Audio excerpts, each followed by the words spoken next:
Compañeros, buenas tardes. Buenas tardes, Rick.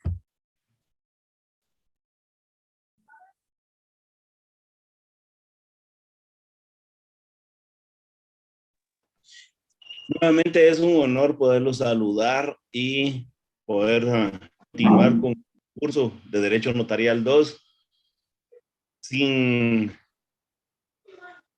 antes manifestarles que el día de ayer en el centro universitario, que de hecho ahí andaba la compañera representante de ustedes, Emily,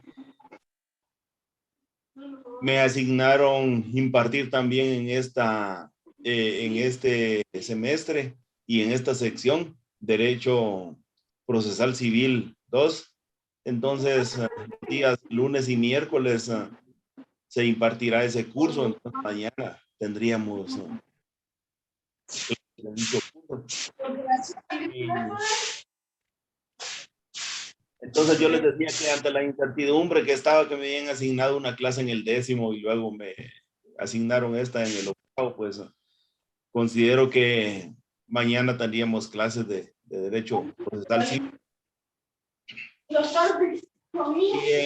En cuanto a Derecho Notarial 2, en las dos clases que hemos visto, como ya nos dimos cuenta de que el notario cuando a los instrumentos públicos pues necesita de personas que intervienen o elementos personales, y asimismo dentro de esos elementos personales dimos los testigos y quienes pueden ser testigos y por qué, ¿verdad? Luego nos quedamos en, perdón, en la representación. Es decir, que cuando una persona no puede comparecer en un instrumento público, alguien lo va a representar, toda vez que dijimos que hay una representación que se puede dar en forma voluntaria o en forma legal.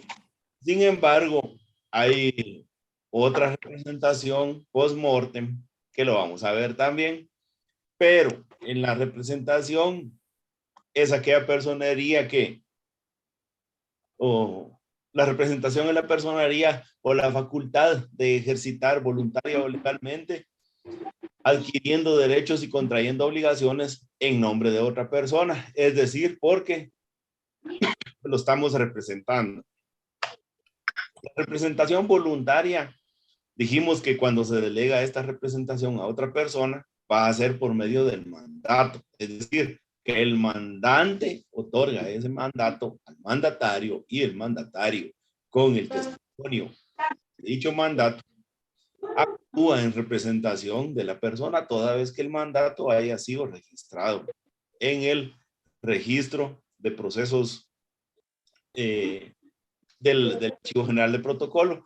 Es decir, que vamos a ver nosotros, ahorita estamos viendo estos ejemplos, pero en posteriores clases les voy a dar un ejemplo de un mandato y cómo se registra y cómo queda ya registrado y cómo actúa la persona. Entonces decimos que el mandato es un contrato solemne porque siempre tiene que constar en escritura pública. Entonces el mandato es un contrato solemne porque siempre debe de constar en escritura pública, mientras que una carta poder no es un contrato solemne porque lo vamos a hacer en papel bond o simple, que es una declaración de voluntad, ya sea que esta carta poder la podemos hacer por medio de una acta notarial o bien por medio de un documento privado con legalización notarial de firmas. También lo podemos ver de las dos maneras. Yo les voy a presentar algún ejemplo y nos vamos a dar cuenta que ambos son fáciles de redactar y tienen una gran diferencia, ¿verdad? Porque el mandato va entonces dentro del protocolo y la carta poder no. Ahora la representación legal. La ley estipula quiénes tienen la representación legal. De los menores de edad, los padres, porque ejercen la patria potestad. Sin embargo, también puede, a falta de padres, también se le puede nombrar un tutor, ¿verdad? Los incapaces o mayores declarados en estado de interdicción van a tener quien los represente. Igual los cónsules o agentes diplomáticos, de acuerdo al domicilio legal que tengan, así van a ser representados. Los declarados ausentes, ya vimos la ausencia en derecho civil, que transcurridos 5 años se puede declarar la ausencia de la persona. Y las personas jurídicas, siempre y cuando no se sepa de las personas, ¿verdad? Dentro de ese tiempo que ustedes lo vieron, eso de la ausencia. Y las personas jurídicas, dentro de estas las sociedades y las asociaciones. Esto lo van a ver en derecho mercantil ahorita. El licenciado Teddy creo que les imparte a ustedes, no sé si él les va a impartir de derecho mercantil. O en cuanto a las sociedades y asociaciones, también ahí vamos a ver que hay diferencias, porque en las sociedades pues son socios los que intervienen y en las asociaciones son asociados, y tienen algunas similitudes y diferencias. Sin embargo, cuando se hace la constitución de estas entidades, aparte de constituirlas en escrituras dentro del protocolo, ¿verdad? Como instrumentos notariales, también les vamos a, ya de último, a nombrar el representante legal, y debe de haber una representación por medio de un acta notarial también que se registra en los registros respectivos, que en su momento lo van a ver, para poder actuar. Entonces la persona actúa con la representación que tiene debidamente inscrita, ¿verdad? Entonces es una representación legal, y la representación se promueve un proceso sucesorio. El proceso sucesorio es que, en otras palabras, cuando una persona ha fallecido, a quien se le denomina también como el causante, dejó de sus herederos, y la herencia, de conformidad con el Código Civil, también se delega en el caso del cónyuge o la cónyuge, a falta de hijos, los hijos también, ¿verdad? O a falta de hijos, la cónyuge, pero tienen esa sucesión hereditaria, y a falta de ellos, pues están los padres, y a falta de padres también, pues los hermanos, ¿verdad? Entonces, sin embargo, el proceso sucesorio acá, lo que estamos viendo, esa herencia, esa sucesión, es porque si dejó la persona testamento, va a ser un proceso sucesorio testamentario, y si no dejó testamento, va a ser un proceso sucesorio intestado. Y la administración de la mortual es cuando no hay un acuerdo de voluntades. Cuando hay un acuerdo de voluntades, pues es más rápido, es más viable y es menos tedioso el trámite, ¿verdad? Por decirlo así, porque cuando hay controversias entre los supuestos herederos, entonces acá se va a tener que nombrar un administrador de la mutual.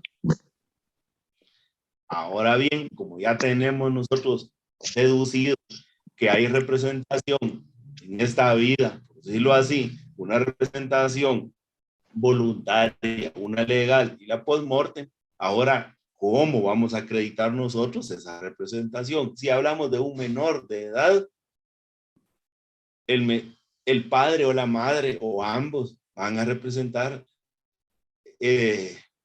o van a acreditar esa representación por medio de la partida de nacimiento. Teniendo la partida de nacimiento para legalmente acreditar, la cual de preferencia debe ser dentro de los 6 meses, para poder acreditar y que se la acepten y no tener un problema, por decirlo así, en el sentido de que le vayan a interponer un previo y le digan, mire, esta certificación ya tiene más de 6 meses, entonces debe de incorporar otra expediente. Entonces mejor de una vez, sabemos nosotros que debe ser reciente. Ahora, ¿para qué vamos a acreditar esto? Para varios trámites, pero ejemplo, si nosotros queremos comprar un inmueble a favor de un menor de edad y si lo queremos vender, quiere decir, lo queremos, cuando digo los padres, ¿verdad? O sea que los padres quieren comprar a favor de un menor de edad, pueden comparecer uno de ellos, los dos o uno de ellos, comparece en la escritura, que también más adelante podemos ver una escritura de tal naturaleza donde comparece el padre o la madre a comprar un bien con o sin registro a favor del menor, pero para vender un bien del menor no puede comparecer simplemente el padre o la madre a vender aquellos bienes de los menores, sino que tiene que, perdón, haber un permiso. Se le llama la famosa dispensa judicial en medio de un juez. Entonces hacemos un trámite ante el juez haciendo constar de que se va a vender un bien de un menor de edad por dos razones. ¿Cuáles serían las razones por las cuales vamos a vender?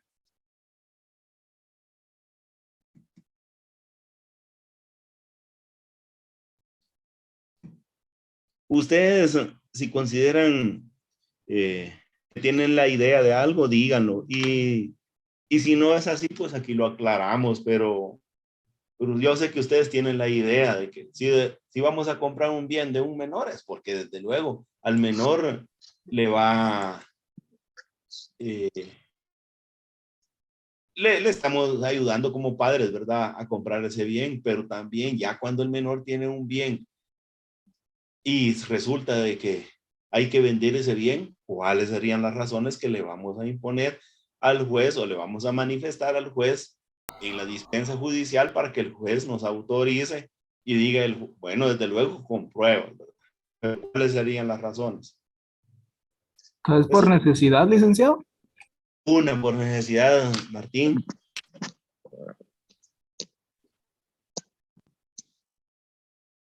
Esa es una por necesidad y la otra.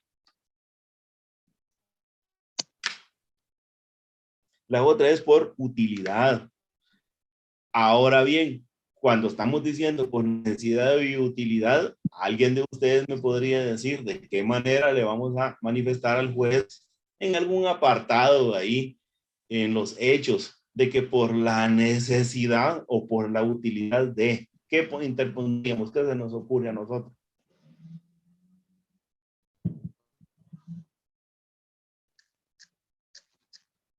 Ustedes digan, y señor juez, resulta de que mi menor hijo actúo en representación de mi menor hijo y en virtud de que acredito que él es propietario de un bien inmueble, poseedor de un bien inmueble, ¿verdad? Si es sin registro, ¿cómo lo acreditamos con el testimonio de la escritura tal de tal y tal fecha, autorizada en tal y tal lugar por tal y tal notario? Y asimismo incorporo certificación del Registro General de la Propiedad, la cual fue extendida por dicho registro con fecha ahorita ayer o la semana pasada, que consta en, y queremos, ¿verdad?, manifestar en cuántas hojas, y no solo le estamos incorporando la original para dicho trámite, una copia debidamente legalizada. Aquí viene la cuestión, por la razón de, o por la necesidad de, o por la utilidad de. Entonces, por la necesidad de, sería necesidad de comprar otro bien inmueble, el cual está ubicado en una mejor dirección, más cercano, un mejor inmueble que le va a servir para tal y tal cuestión, y también habría que sacar una certificación del inmueble del otro, o bien por utilidad, o bien por necesidad, o bien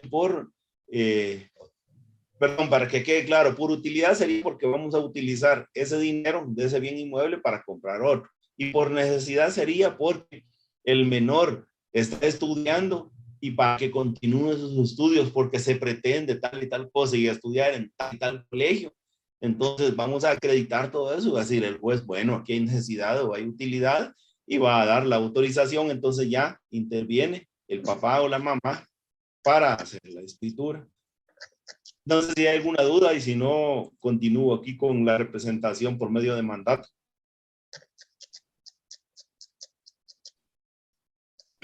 Bueno, continuamos con mandatario. El testimonio de la escritura de mandato inscrito en el registro general o en el registro electrónico de poderes del Archivo General de Protocolo con el número 1 del libro 1 de dicho registro como mandatario de sociedad mercantil Si fuera sociedad mercantil, hay que inscribirlo también en el registro mercantil general de la República, ¿verdad? Entonces tiene dos registros y lo hacemos constar si es entonces una sociedad a la que está representando.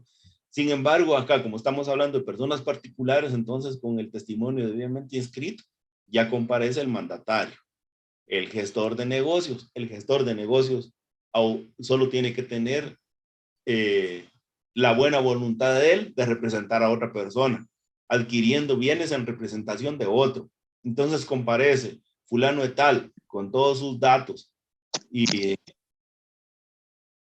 se identifica y manifiesta que a quien actúa en representación, quien actúa como gestor de negocios en representación de fulano de tal, el nombre completo de la persona.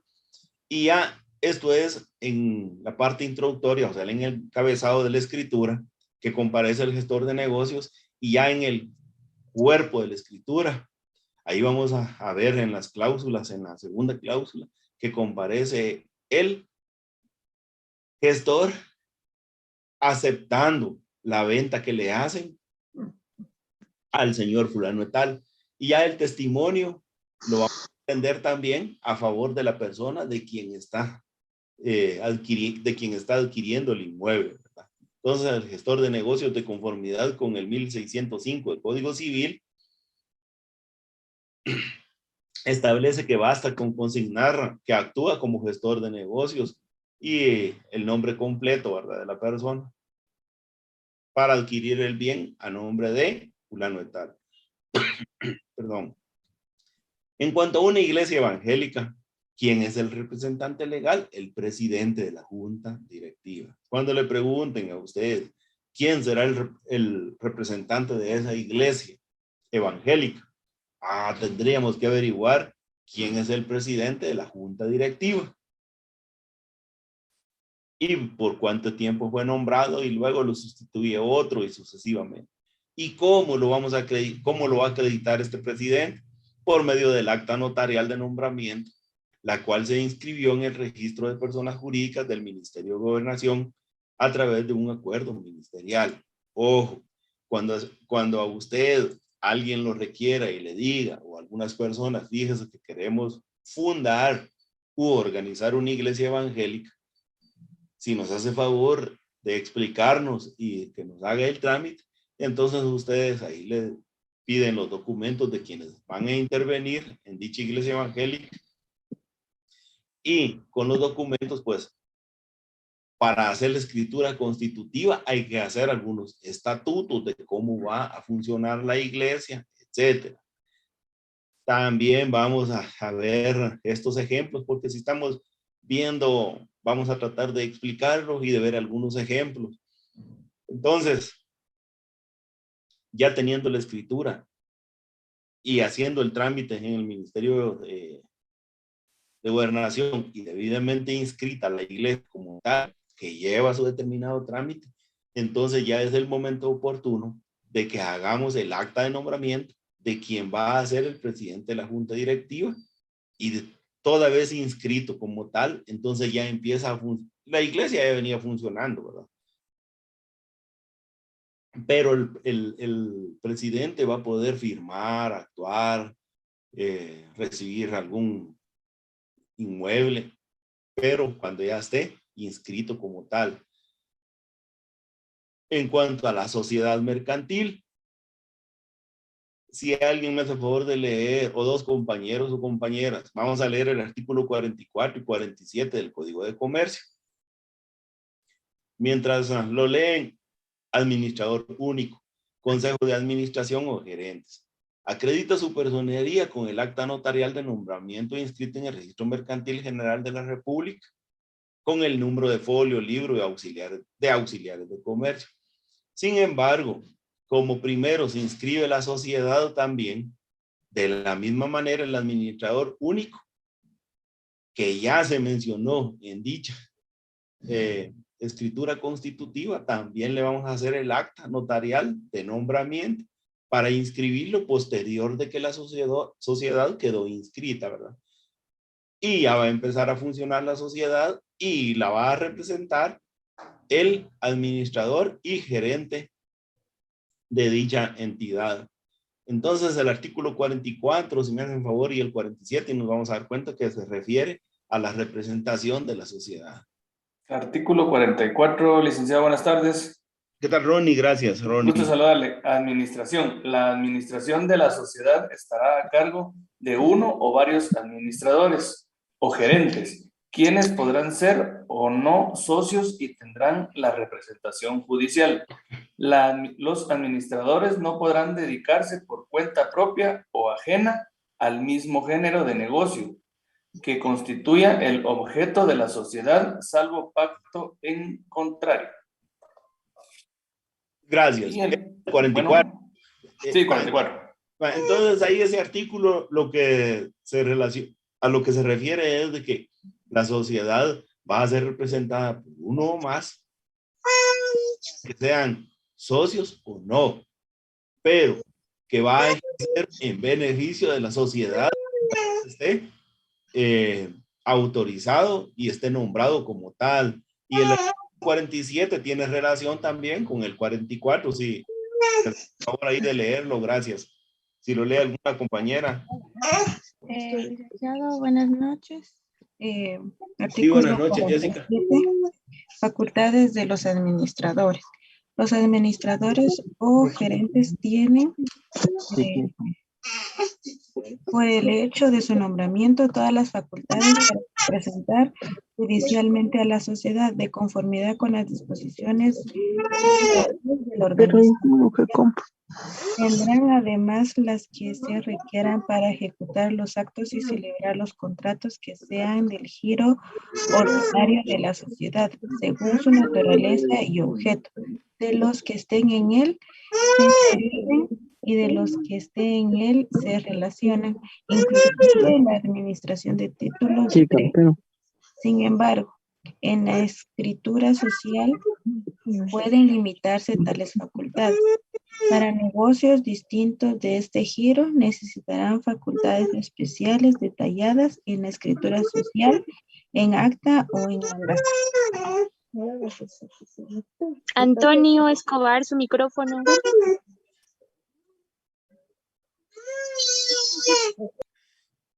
Gracias, Jessica. Sí, entonces el representante acá, por su nombramiento, es el que va a representar a la sociedad judicialmente.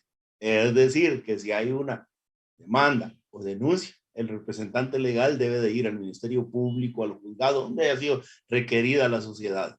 El representante legal con su testimonio de la escritura, por si se la pide, pero ante todo debe dar el acta de su nombramiento como representante legal y en los actos o contratos, es decir, que si va a ser un acta de, perdón, si va a ser una escritura de compraventa de algún bien inmueble, va a comparecer el representante de dicha sociedad y si va a vender de la misma manera. Solo que ahí van a ver ustedes en derecho mercantil que para vender debe de haber una asamblea extraordinaria antes donde autorizan al representante que pueda vender, ¿verdad? Entonces tiene que haber un acta para que usted lo haga constar en la escritura. Sin embargo, el representante va a actuar porque ya tiene ese nombramiento y lo va a hacer siempre en beneficio de la sociedad. Ahora bien, un ejemplo así rapidito. Me recuerdo en una institución me dicen, licenciado, fíjese que lo llamamos porque quiero que aquí al joven se le va a remunerar algún trabajo que hizo y él va a entregar todos los documentos, entonces aquí se va a finiquitar todo. No, porque quien va a actuar aquí por parte de la empresa no es el representante legal. ¿Usted quién es? Yo soy el encargado de acá o el director de esta área. Ah, bueno, entonces lo que podemos hacer es un acta notarial donde usted comparece como encargado, donde usted tiene a bien, porque así le han ordenado, cumplirle al trabajador y él el día de hoy entrega los documentos, pero se compromete en esa acta de que por mandato de sus superiores le van a cancelar a él esto y esto y esto, a modo de que se firme el acta y la firman los dos, ¿verdad? Entonces, eso quedaba como pendiente de que le tenía que pagar al trabajador, solo que usted le estaba entregando algo. A lo que quiero llegar es que no podían finiquitar en ese momento porque tendría que firmar el representante legal que estaba cumpliendo con lo que habían pactado, ¿verdad? Entonces, de esa manera se tendría que hacer, pero algún documento lo hace previo a hacer el definitivo. Ahora, cuando hacemos los documentos, por ejemplo, en el acta, si hubiera sido del representante legal, hacemos la calificación jurídica del requirente, que sería él como representante legal, ¿verdad? Que está requiriendo al notario. La calificación jurídica les he manifestado que de conformidad con el artículo 29 del Código Notariado, numeral 5, hay que hacer constar que, o razonar de haber tenido a la vista los documentos que acreditan la representación que se ejercita, lo cual es fehaciente y suficiente de conformidad con la ley y en mi juicio para la realización del presente acto o del presente contrato, ¿verdad? Esa es la representación. Aquí terminamos el primer punto. De esto yo trataré de hacerles un resumen y de lo que les he explicado algunos instrumentos públicos, algunas escrituras para que ustedes las vean y en un momento dado, más adelante, podemos recapitular en esto y hacerles mención. Sin embargo, como el siguiente tema es la escritura pública, aquí vamos a ver las partes de la escritura y de último podemos poner los ejemplos de lo que ahorita les expliqué. La escritura pública, según el artículo 29, está todo en ese artículo, encierra lo que es la escritura pública. Definición. Si nosotros definimos como la escritura pública, podemos iniciar diciendo que es un instrumento público de los cuales están regulados en el artículo 8 del Código Notariado. Por consiguiente, esto se debe redactar dentro del protocolo o es un instrumento intraprotocolario que autoriza el notario de acuerdo a su función notarial, si quieren extender, en donde hace constar actos, contratos, negocios jurídicos, declaraciones de voluntad.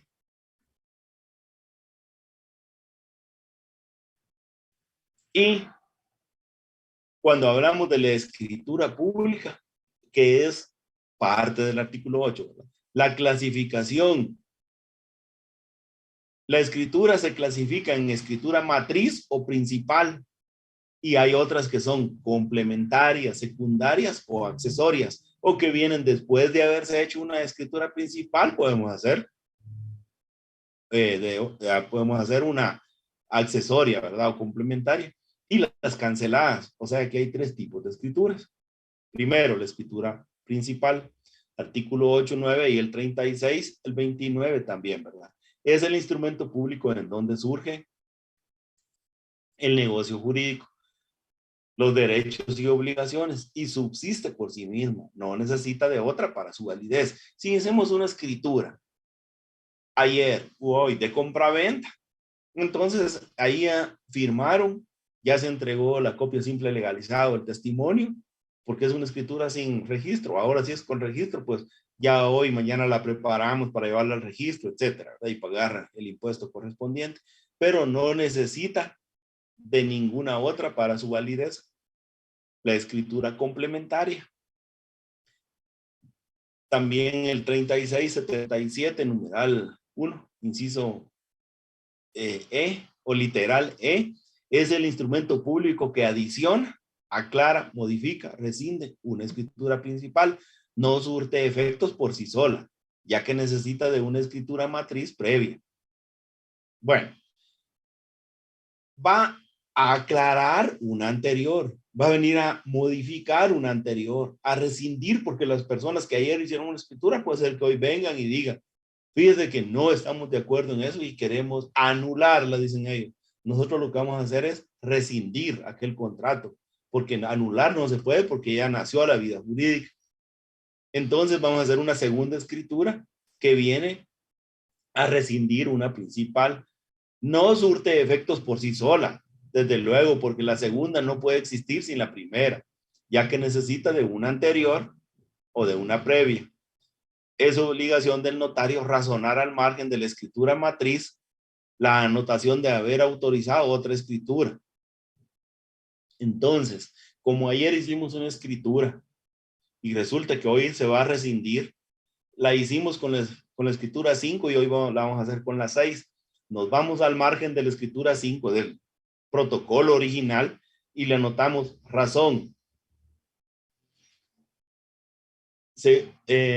Según escritura número 6 de fecha de hoy, se rescinde la presente escritura. Solo esa razón se coloca y si usted quiere, pues le hace una firmita al margen, ¿verdad? Entonces ahí ya quedó esa razón. Hicimos una razón al margen de la escritura original que se rescindió aquella. Y la obligación del notario razonar al margen de la escritura matriz la anotación de haber autorizado otra escritura y así todo documento que tenga a la vista o cuyo contenido sufra modificación. ¿Qué otro tenemos a la vista para razonar? Aparte de la escritura matriz, hoy vinieron y quieren rescindir aquella. ¿Cuál vamos qué más vamos a anotar o a razonar? ¿Qué otro documento?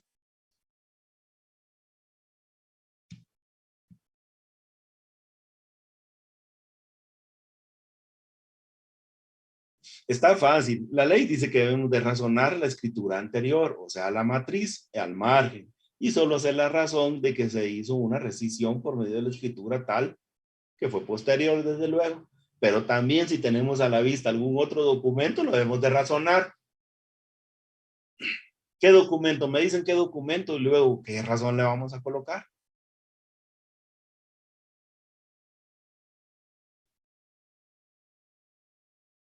Va, ¿Es el ¿sí? testimonio? No. El testimonio de La escritura matriz. No. el testimonio de la escritura matriz que hicimos ayer y que se lo llevaron las personas y que hoy vinieron a que lo rescindiéramos. Entonces, como lo traen a ese testimonio, no se lo vamos a quitar a las personas, sino que permítame el testimonio, entonces le vamos a razonar. Razón. ¿Cómo haríamos una razón? Razón.